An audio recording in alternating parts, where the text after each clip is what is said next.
নমস্কাৰ বন্ধু বান্ধৱীসকল প্ৰথমতে মই আপোনালোকক স্বাগতম জনাইছোঁ মোৰ চেনেললৈ মই আজি আপোনালোকৰ ওচৰত এটা বহুত গুৰুত্বপূৰ্ণ ভিডিঅ' লৈ আহিছোঁ আৰু এই গুৰুত্বপূৰ্ণ ভিডিঅ'টোৰ বিষয়বস্তু হৈছে চেক বাউন্স সো বহুতে জানে আৰু বহুতে নাজানে কনফিউজন থাকে চেক বাউন্স হ'লে কি কৰিব ইয়াৰ প্ৰচেছটো কেনেকুৱা ধৰণৰ তো প্ৰথমতে মই আপোনালোকক জনাব বিচাৰিছোঁ যে আপোনাক কোনোবাই এখন চেক দিয়ে চেক দিয়াৰ লগে লগে তাত এটা নিৰ্দিষ্ট সময়সীমা নিৰ্ধাৰিত কৰি দিয়া থাকে তাত আপোনাৰ এটা ডেট থাকে সো সেই ডেটটো যোনটো ডেট তাত দিয়া থাকে সেই ডেটৰ ভিতৰত আপুনি চেকখন পাইছে আপুনি ৰিচিভাৰ হয় ড্ৰৱাৰ হয় তো আপুনি সেই চেকখন যোনটো ডেট নিৰ্দিষ্ট ডেট চেকখনত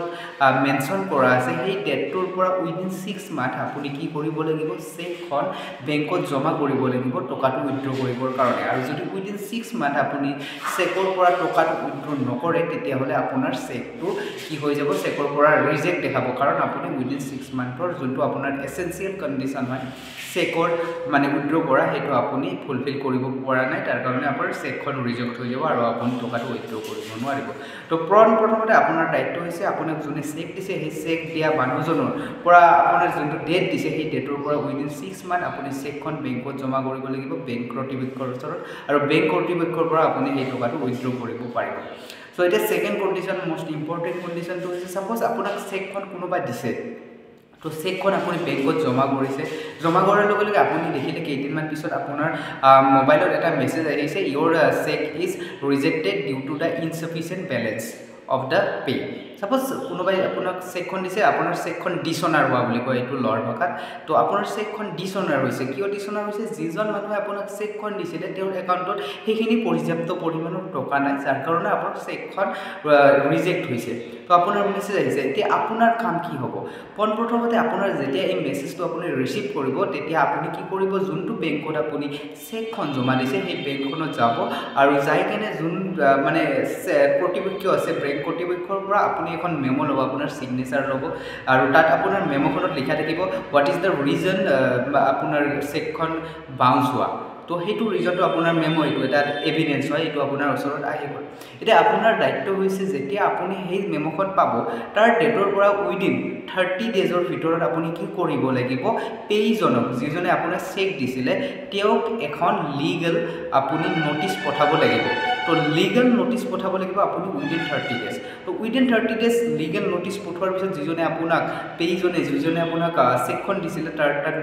নোটিছখন লিগেল নোটিছখন ৰিচিভ হোৱাৰ উইদিন 15 ডেজৰ ভিতৰত তেওঁ যদি আপোনাক টকাটো পৰিশোধ কৰে বা আপোনাক বাই কেছ বা যিকোনো প্ৰকাৰে আপোনাক টকাটো দি দিয়ে আপুনি পাব লগা তেতিয়াহ'লে নো ইছ্যু ইয়াত কোনো ধৰণৰ ইছ্যু নাই এইটো আকৌ ডিসপিউটৰ বিষয় নহয় ফাৰ্দাৰ তো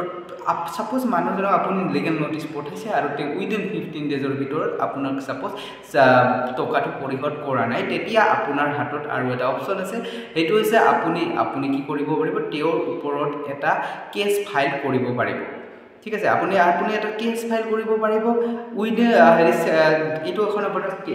নেগোচিয়েবল ইনষ্ট্ৰুমেণ্ট ইয়াত সেকশন 138 আছে আৰু সেকশন 138ত আপুনি তেওঁক কি কৰিব পাৰিব আণ্ডাৰত আপুনি তেওঁক এটা কেছ ফাইল কৰিব পাৰিব আৰু কেছ ফাইল কৰিলে আপোনাক কি কৰিব তেখেতে আপুনি কেছ ফাইল কৰিলে তো এইটো এটা অফেন্স হয় চেক বাউন্স এটা অফেন্স হয় ইয়াৰ মেক্সিমাম পানিশমেন্ট হৈছে 2 ইয়াৰ্স আৰু আপোনাক যিমান টকা দিব লাগিছিল তাৰ ডবল তেওঁ কি কৰিব লাগিব কম্পেনসেশন হিচাপে তেওঁ পৰিশোধ কৰিব লাগিব সেইখিনি টকা তো 2 years under section 138 of negotiable instrument act আপুনি চাই ল'ব পাৰে যদি আপোনাৰ ওচৰত বুকছ আছে বা ইন্টাৰনেটতো চাই ল'ব পাৰে মই আপোনাক দেখাই দিছোঁ সেকশনটো তো এইটো হৈছে Section 138 dishonor of check for insufficiency etc. of the fund in the account তো এইটো হৈ গ'ল তো উইদিন তাৰ পিছত 15 ডেজৰ ভিতৰত তেওঁ দি দিলে তো আপুনি এটা কি কৰিব পাৰিব তেওঁৰ ওপৰত কেছ ফাইল কৰিব পাৰিব তো এই কেছ ফাইল কৰোঁতে তেওঁৰ এইটো আপুনি নেগোচিয়েবল ইনষ্ট্ৰুমেণ্টৰ আণ্ডাৰত এইটো অফেন্সত আপুনি কেছ ফাইল কৰিবলৈ কৰিব পাৰিব সাইমultaneously আপুনি আৰু এটা কাম কৰিব পাৰিব ভাৰতীয় ন্যায় সংহিতাৰ আণ্ডাৰত যেহেতু আপোনাক এইটো এটা ঠগবাজি হয় তো ঠগবাজি আপুনি cheating under section 138 of the BNS আপুনি কি কৰিব পাৰিব তেখেতক under section 318 of the BNS আপুনি তেওঁক আপুনি কি কৰিব চিটিংৰ ওপৰত তেওঁ কেছ কৰিব পাৰিব নহলে আপুনি আৰু এটা সেকশন লগাব পাৰে এটো হৈছে আপোনাৰ ফ্ৰড কৰা বুলি তো 320 under section 320 of the BNS আপুনি তেওঁ কেছ কৰিব পাৰিব চ' আপুনি দুটা কেছ ফাইল কৰিব পাৰিব যদি আপুনি বিচাৰে তো আপুনি আণ্ডাৰ নেগচিয়েবল ইনষ্ট্ৰুমেণ্ট ছেকশ্যন 138 আৰু আপুনি BNS আণ্ডাৰ ছেকশ্যন 318 আৰু 320 আণ্ডাৰত তেখেতৰ ওপৰত কেছ ফাইল কৰিব লাগিব চ' মই ভাবোঁ এইটো এটা বহুতেই ইম্পৰ্টেণ্ট টপিক আছিলে বহুতৰ ইয়াৰ ওপৰত ডাউট থাকে আৰু আপোনালোকে আশা কৰোঁ